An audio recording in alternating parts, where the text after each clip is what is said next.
परी की शादी की जादुई चूड़ियाँ। हेलो दोस्तों, आज जो मैं आपको कहानी सुनाने जा रही हूँ ये कहानी है परी की शादी की जादुई चूड़ियों की कहानी।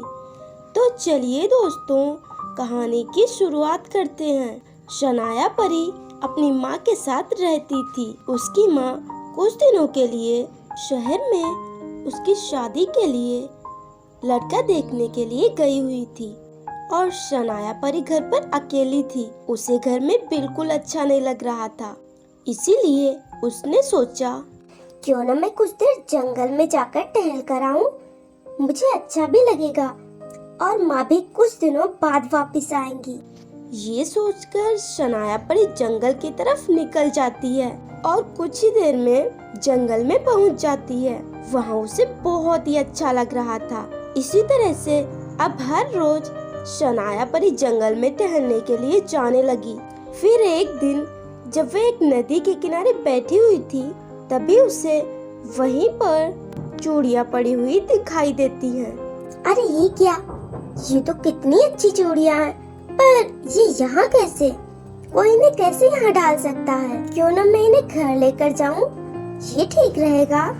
ये सोचकर शनाया परी उन चूड़ियों को उठा लेती है और उन्हें लेकर अपने घर पहुंच जाती है। तब तक उसकी माँ भी घर पे आ चुकी थी। बेटी तुम कहाँ थी? वो मामू जी घर में अच्छा नहीं लग रहा था, इसीलिए मैं बाहर टहलने के लिए गई थी। वो सब छोड़ो, तुम्हें पता है मेरे साथ क्या हुआ?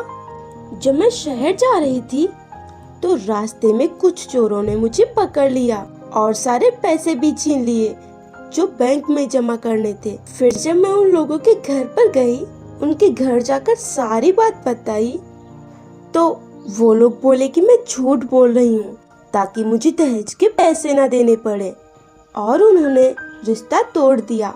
माँ आप चिंता मत कीजिए, भगवान जी हमारी मदद जरूर करेंगे।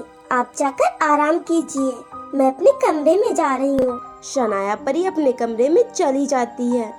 ये किसकी चूड़ियाँ हो सकती है, कुछ समझ नहीं आ रहा है। तब भी अचानक वहाँ अजीब सा प्रकाश होता है और वे चूड़ियाँ जादुई चूड़ियों के रूप में बदल जाती हैं। इतना सोचो मत, मैं बताती हूँ कि मैं कौन हूँ।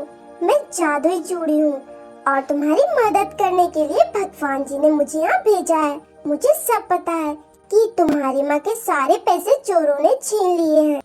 मैं वो सब वापस ला दूंगी और फिर तुम्हारी शादी तय हो जाएगी। क्या सच में ऐसा हो सकता है? हाँ क्यों नहीं। वे जादुई चूड़ियाँ अपनी जादुई शक्ति से शनाया परी के पैसे वापस ला देती हैं। आपका धन्यवाद मेरी मदद करने के लिए। मुझे तो ये सब एक सपना ही लग रहा है, ये सच है और मुझे अब जाना होगा। ये कहते ही वे जादुई चूड़ियाँ वहाँ से गायब हो जाती हैं। शनाया परी सब कुछ वापस पाकर बहुत ही खुश होती है। अगर आपको ये कहानी अच्छी लगी हो तो वीडियो को लाइक करें और चैनल को सब्सक्राइब भी कर लें।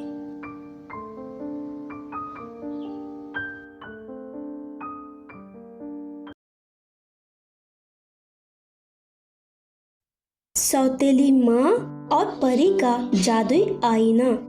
हेलो दोस्तों, आज मैं जो आपको कहानी सुनाने जा रही हूँ ये कहानी है परी के जादुई आईने की कहानी। तो चलिए दोस्तों, कहानी की शुरुआत करते हैं। कई साल पहले एक परियों का देश था जिसका नाम परीलोक था। उस परीलोक में एक दिव्य परी नाम की परी रहती थी। दिव्य परी बहुत ही काली थी, इसी वजह से उसकी सौतेली माँ उससे नफरत करती थी। दिव्य परी का सिर्फ चेहरा ही काला था। उसकी सौतेली माँ की एक सगी बेटी थी जो बहुत ही सुंदर थी। उसे अपनी खूबसूरती पर बहुत ही घमंड था, जिसका नाम चांद परी था। एक दिन, चांद परी बेटी तुम कहाँ हो? माँ मैं यहाँ हूँ। जाकर देखो उस काली ने खाना बनाया है या नहीं। ठीक है माँ, मैं अभी जाकर देखती हूँ। चांद परी किचन में जाती है। काली खाना बना क्या? नहीं दीदी, मैं सभी बना लूंगी, पर आप और माँ हमेशा मुझे काली कहकर क्यों बुलाती हैं? मेरा नाम तो दिव्य परी है। इसलिए क्योंकि तू काली है और काली को काली ही बुलाना चाहिए। समझी, अब जल्दी से खाना बना, मुझे बहुत ही भूख लगी है। एक दिन दिव्य परी आईने के सामने बैठी हुई थी। मैं इतनी काली क्यों हूँ? अगर मैं गोरी होती तो मेरी माँ और बहन मुझसे बहुत ही प्यार करती। भगवान जी, आपने मुझे इतना काला क्यों बनाया? क्या मैं कभी भी गोरी हो सकती हूँ? सभी मुझसे नफरत करते हैं, अब मैं क्या करूँ? इसी तरह हर रोज दिव्य परी आईने के सामने बैठकर भगवान जी से शिकायत करती थी। इसी तरह से दिन बीतने लगते हैं। एक दिन उसकी माँ बोली, जल्दी जा और नदी से पानी भर कर ला। पर माँ, अभी तो रात होने वाली है, मैं भी कैसे जा सकती हूँ? मैं कल सुबह ही जाकर ले आऊंगी। और वैसे भी खाना तो बन ही चुका है और पीने के लिए पानी भी है, मैं सुबह ही ले आऊंगी। नहीं, मैंने कहा अभी मतलब अभी, तुम अभी जाओगी, वरना तुम्हें खाना नहीं मिलेगा, समझी? ठीक है माँ, मैं अभी जाती हूँ। दिव्य परी पानी लेने के लिए चली जाती है और नदी के पास पहुंच जाती है।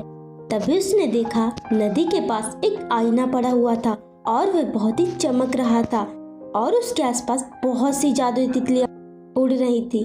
दिव्य परी कहती है, ये आईना किसका हो सकता है? ये कितना अच्छा है और यहाँ कोई भी नहीं है, तो मैं ही ये आईना उठा लेती हूँ। और वैसे भी ये देखने में कितना अच्छा लग रहा है, मैं इसे लेकर जाऊंगी। दिव्य परी वह आईना लेकर वहां से चली जाती है और पानी भरना भूल जाती है। वह जैसे ही घर पर पहुंची, उसकी सौतेली माँ बोली, इतनी देर लगती है पानी लाने में, और पानी कहाँ है? और तू ये आईना कहाँ से लाई है? इसे मुझे दे, मैं इस कबाड़ा आईने को बाहर फेंक कर आती हूँ। नहीं, मैं नहीं दूंगी, मैं इसे अपने कमरे में रखूंगी। तू क्या करेगी इसका? तू तो वैसे भी काली है, तुझे आईने की क्या जरूरत? नहीं माँ, मैं नहीं दूंगी। ठीक है, अगर तू ये आईना नहीं देगी तो मैं तुझे आज का खाना नहीं दूंगी। नहीं चाहिए मुझे खाना। दिव्य परी वह आईना लेकर अपने कमरे में चली जाती है और सो जाती है। कुछ देर बाद उसे भूख लगती है, उसकी नींद खुल जाती है।